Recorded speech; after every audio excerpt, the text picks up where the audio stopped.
What is up, Dynasty Leaguers? Welcome back into another DLF YouTube channel video. Today's video is going to be a continuation from Monday's video, running down through all of the free agency movers or people who re-signed with their team, all the free agency stuff from this past 2021 offseason. So we're just going to run through it right now. This video is going to be on the running back position.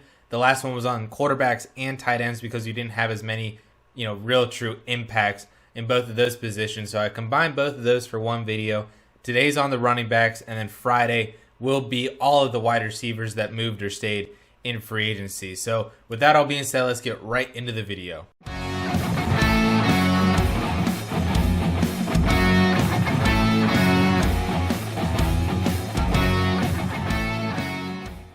So the running back position had some big names in it, not as big as the wide receiver position, but there was certainly a lot of movement, other people that stayed with their teams, some big dynasty impacts as well, because we can talk about not only the players that stayed, but also the players that were impacted by other people staying or leaving. So there's a lot of stuff to cover with the running back position because there's a handful of big names that stayed or went and did all that stuff with free agency. So we can start off at the very, very top of the list. The number one guy that we should be talking about, Aaron Jones, re-signing with the Green Bay Packers. 4 years, $48 million. And it's a pretty hefty contract for Aaron Jones, a $12 million average deal.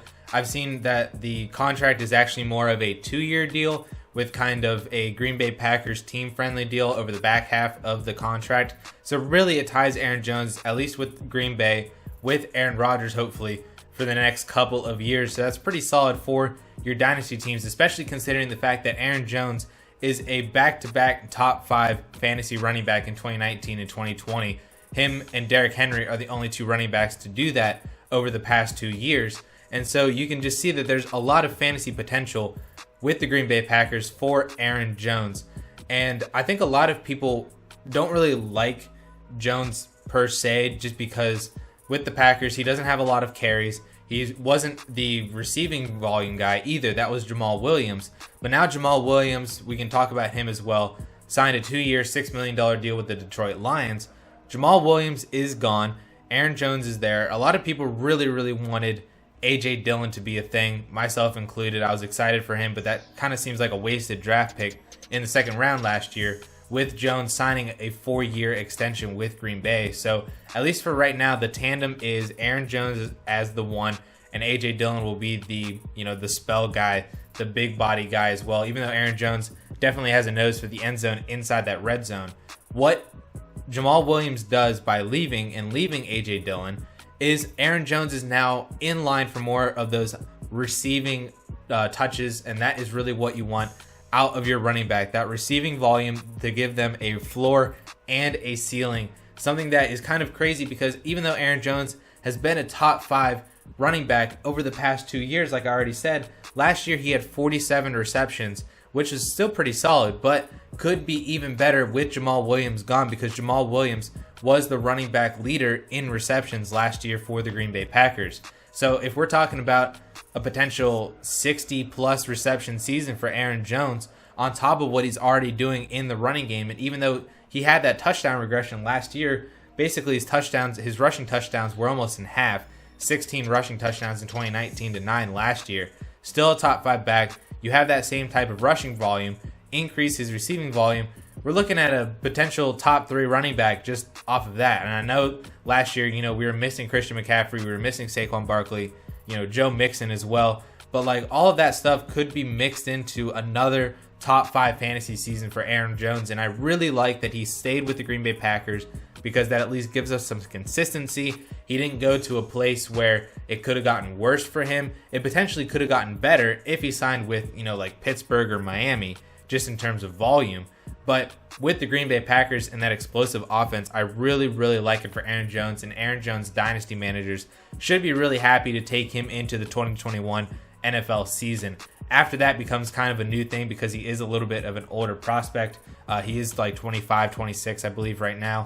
So add another year onto that, and we're talking about a mid to late 30s running back, which is where that value starts to tank. Even for Derrick Henry, we've seen it. Another top 5 back over the last 2 years. His value still doesn't really climb unless you're really, really competing, and that's what Aaron Jones now provides for your dynasty team.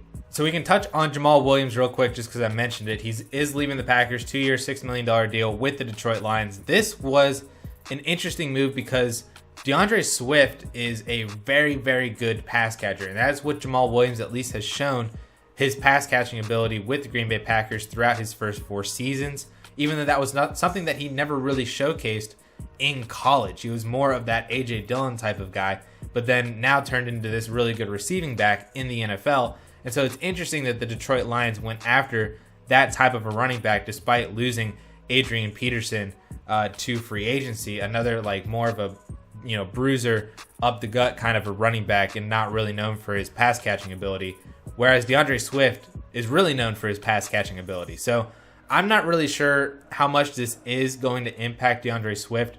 Wasn't really a huge deal. This might just be more of a depth kind of play.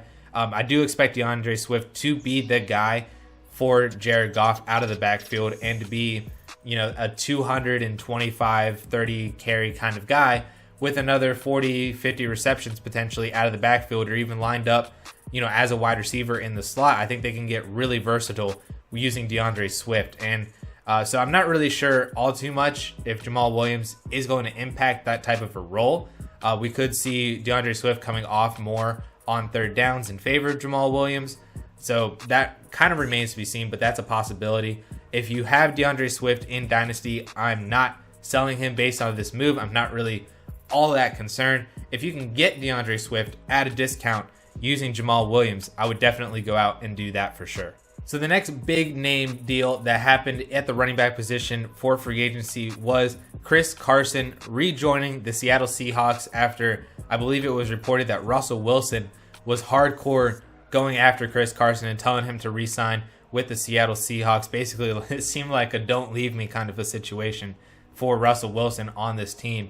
And so Chris Carson signs a 3-year, $24.6 million deal with Seattle, although that is voidable after 2 years. That third year is a void year, so it's really more of a 2-year deal for Chris Carson, but that's all right. He at least stays with the Seattle Seahawks, and Carson has been phenomenal for fantasy football as well, too. Has been a top 20 running back over the last 3 years, and last year being actually his worst performance seasonally since 2018, coming in as the RB20, even though he averaged nearly 16 fantasy points per game. He only played in 12 games, and so was bumped down a little bit because of that. And so Chris Carson still is a very, very good running back. He has shown, at least last year, the ability to catch passes out of the backfield for Russell Wilson, especially, if there's no offensive line and Russ really doesn't have anywhere to throw to because Lockett and DK Metcalf are more field stretcher guys. He's dumping it off to Chris Carson, and Carson has shown, at least in the beginning of the year in 2020, that he can really handle that type of workload, getting 5-6 receptions per game, a couple of receiving touchdowns even, and that is kind of where Chris Carson made his money at the beginning of the year, all the way through, missing a couple games, but was really, really solid for fantasy last year. And so this is just more of the status quo, kind of the same as Aaron Jones. We weren't really sure if Chris Carson was going to land in a situation that would be better or worse for him. So I'm actually glad that he's staying with Seattle because, again, consistency. We know what Chris Carson can bring to the table in that Seattle Seahawks offense, and we know that offense, wants to run. They really, really, really want to run the ball, and it's going to be Chris Carson. Rashad Penny, I think, is still an interesting backup, still a solid handcuff for you to roster because Chris Carson does have that affinity to injure himself just because of how hard and brutal that he runs. So Rashad Penny, I know a lot of Penny managers out there, myself included, were maybe hoping that they would get one more shot at a starting role. And I think that is still kind of possible if Chris Carson goes down. So I definitely would not be trying to cut bait just yet. Wait and see what happens in the season and potentially then giving you a sell window for Rashad Penny if he is the starting running back at some point during the year. So the next biggest name on the running back list was Kenyan Drake in the free agency market. And so Kenyan Drake, a lot of people weren't sure if he was going to go back to Arizona, where he could actually end up. Some people suspected that he could be a New York Jet. He could go to Miami. There's a lot of different situations for Kenyan Drake, but I think, unfortunately, to many dynasty managers' chagrin, signed a 2-year, $11 million deal with the Las Vegas Raiders, which was a very interesting and kind of a head-scratching move that John Gruden just wanted to go out and get another decent running back, I think, to back up Josh Jacobs. And Kenyan Drake, it was really weird because he showed his receiving ability in Miami and even in that half of a season with Arizona, opposite of David Johnson. But then last year, that wasn't his role. That was Chase Edmonds' role. And Kenyan Drake was, the 240, 250 carry kind of guy for Arizona. So a very similar role last year to what they already have in Josh Jacobs. And I don't know what their plan is for Kenyan Drake. I mean, they say that they want to use him as a wide receiver, but that didn't work with Lynn Bowden, who was a much better wide receiver than Kenyan Drake out of the backfield.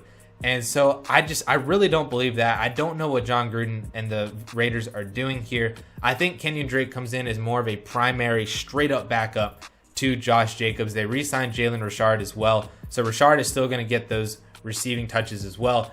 This is just a backfield that I really don't want any part of. I've never really been super high on Josh Jacobs. A lot of people were excited for him last year because he had the prospects of increasing his receiving volume, something that he really showed that he could do well at Alabama, but has not been utilized like that at the Raiders. And so I really don't want this backfield. If you can sell Josh Jacobs, I'm all about selling Josh Jacobs, not for a discounted price, but you're going to have to sell him as a borderline top 15 dynasty running back. And I think it'd be hard to even move him for like Antonio Gibson or Joe Mixon or Austin Eckler. It might be hard to do that. But if you could do that, I would do that to kind of just move laterally in that tier. That's just me personally. I have been trying to make those moves as well, even though I have been somewhat unlucky, even trying to package my Josh Jacobs to kind of move up into like a Cam Akers kind of a territory.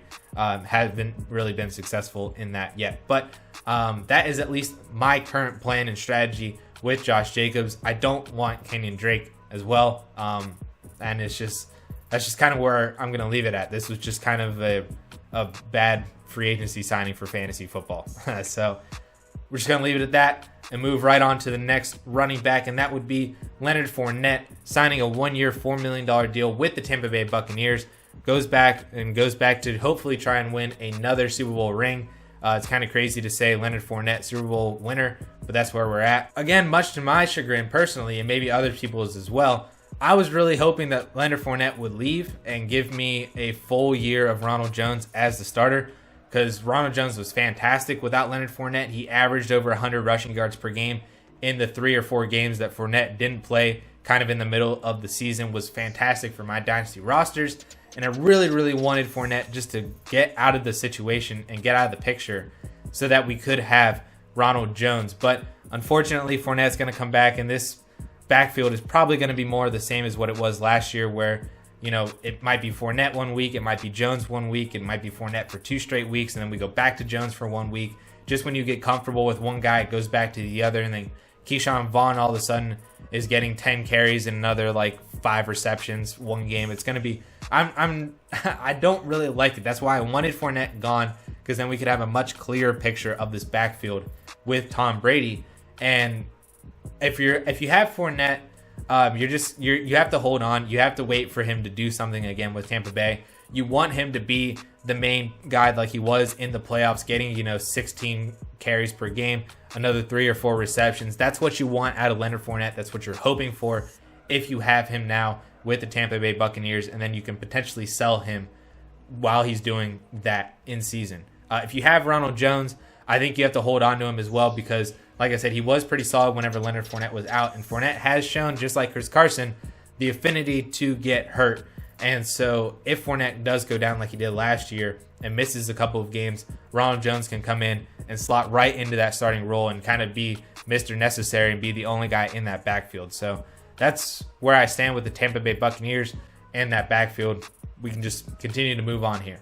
Also, Mike Davis is signing a 2-year deal worth $5.5 million with the Atlanta Falcons. I think this is actually a really interesting deal on both sides. Number one, the Falcons haven't re-signed Todd Gurley. They had Gurley for a 1-year deal. They also have Brian Hill and Ito Smith. So they needed someone else to come in, and that was kind of a primary landing spot for a rookie running back like a Najee Harris or a Travis Etienne or Javonte Williams, because there is a lot of opportunity left in that backfield on a very good offense, high pass throwing offense, so they can get some receptions out of the backfield. And so Mike Davis going to the Atlanta Falcons is actually really interesting because, we saw what Mike Davis could do last year in place of Christian McCaffrey in kind of his same role with the Carolina Panthers, and now potentially could be the starter for another running back needy team. And I mean, I don't know really what I would do with Mike Davis if I had him, if I would try to sell him as a starter. I don't know if a lot of people are really buying that. There's not a lot of people really out there buying running backs right now before the NFL draft, especially these running backs that are a lot more risky, that could lose their jobs to a rookie running back coming in.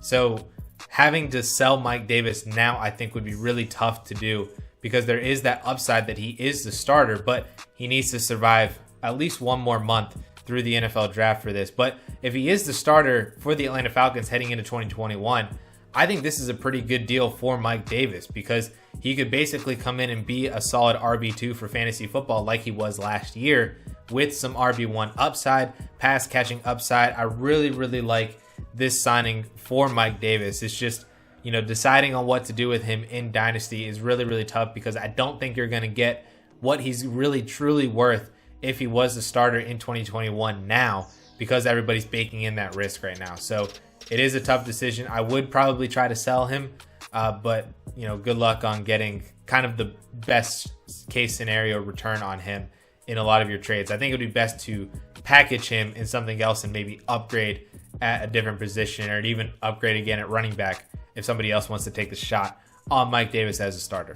The next big signing I want to talk about before I just kind of list off and finish out this video is Phillip Lindsay signing a 1-year, $3.25 million deal with the Houston Texans. This is also really interesting because 2 weeks prior to this, Mark Ingram signed a 1-year, $3 million deal with the Texans.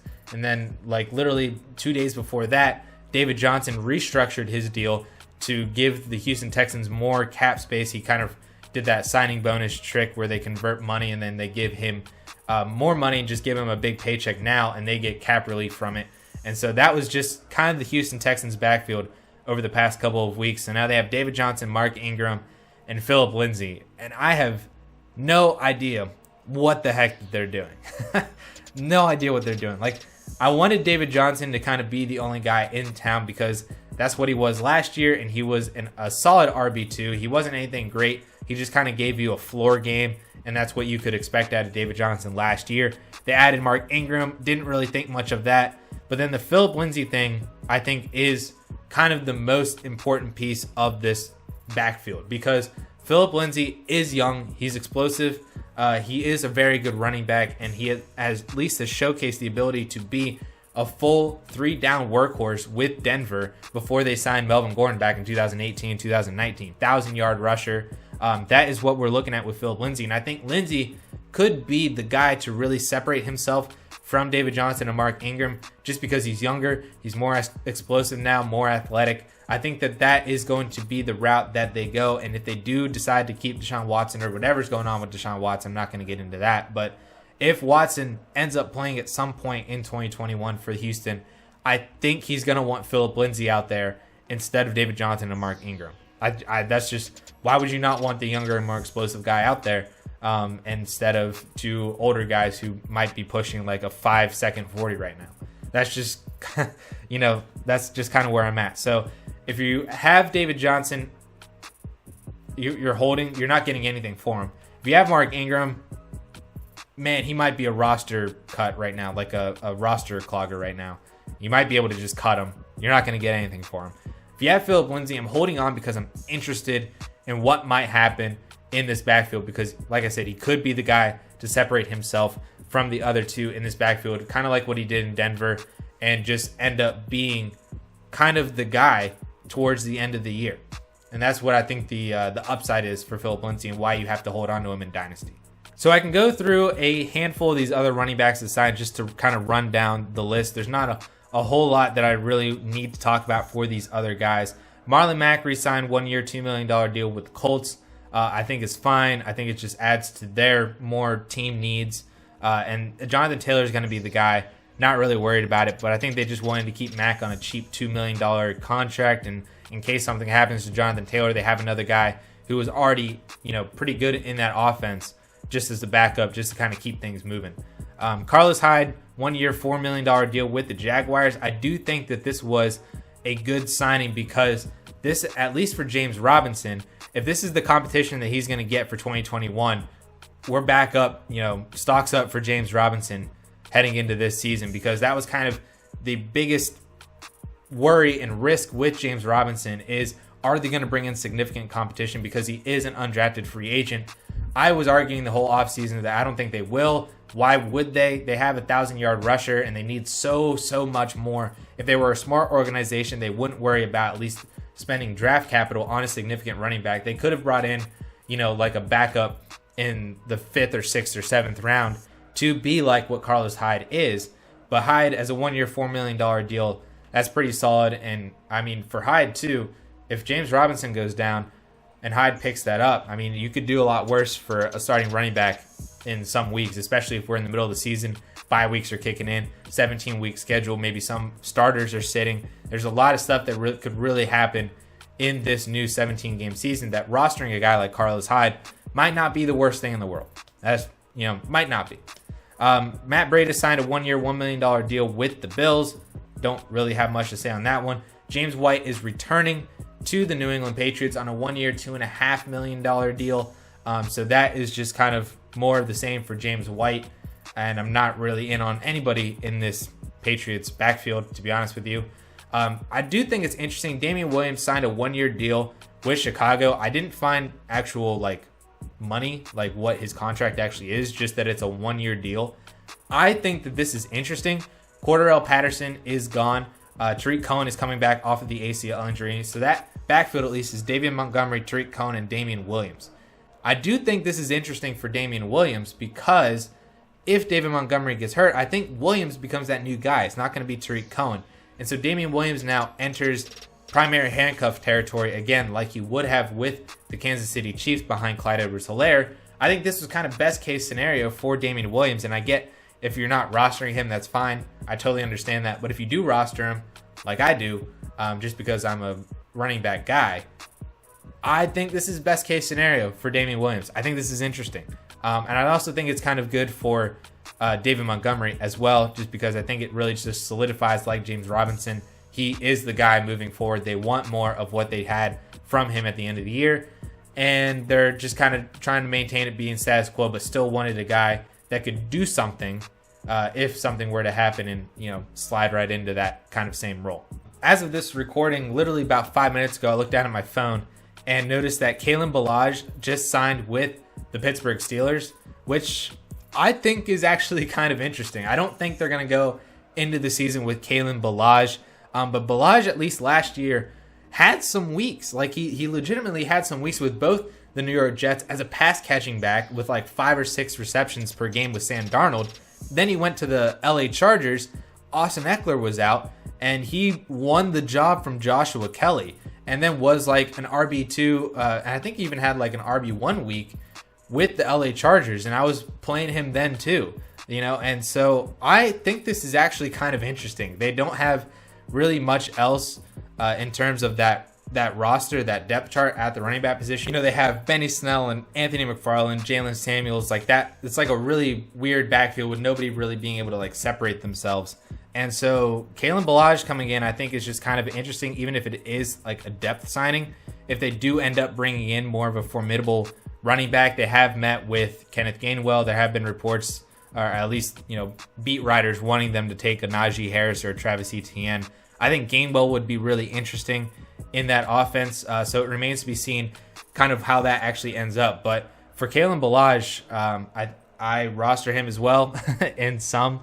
And, I'm just going to let it ride and just see what happens, because worst case scenario, I'm just going to drop him and I'm going to be totally fine with that because I picked him up last year.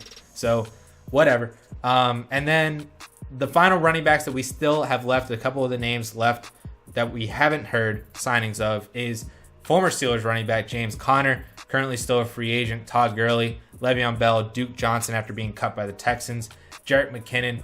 Not a whole lot of fantastic names, at least now, maybe a couple years ago, but at least now, not a whole lot of fantastic names. And I think a lot of people and teams are waiting to see how the NFL draft shakes up, because there are some big names in this NFL rookie class at the running back position. And these guys could end up being training camp guys, or potentially just waiting out. Maybe there's an injury like there always is in training camp or in preseason in August, and then they just sign right into a role, and that's where they're at for 2021, and then we can kind of go on from there. But at least for now, this is where we stand at the running back position out of free agency. Thank you all so much for tuning in and watching today's video. Please, if you're not subscribed to the DLF YouTube channel, like this video, ring that notifications bell to be notified every single time that we drop a new video. We're getting some more people into this. It's not just going to be me all the time. We got some new stuff coming in next week already that I already have scheduled. So that is going to be really, really fun. It's really new, refreshing content for you from a different perspective. So that is really fun to do. I have to pump the Dynasty Draft Guide, a 140-page PDF document from the DLF team. This is a fantastic resource for you guys to be able to dominate your startup drafts. You can go and get it for free if you are a DLF premium member, or just buy it outright at dynastydraftguide.com. The links are down in the description. So go out, get that access to that 140-page PDF document. We are actually working on a new update to it right now with post free agency. We're going to have another one post NFL draft with rookie content in there as well. So it is ever evolving throughout the rest of the season. So go and make sure that you get your hands on that guide. So with that all being said, guys, thank you all so much for tuning in, and we will catch you all later.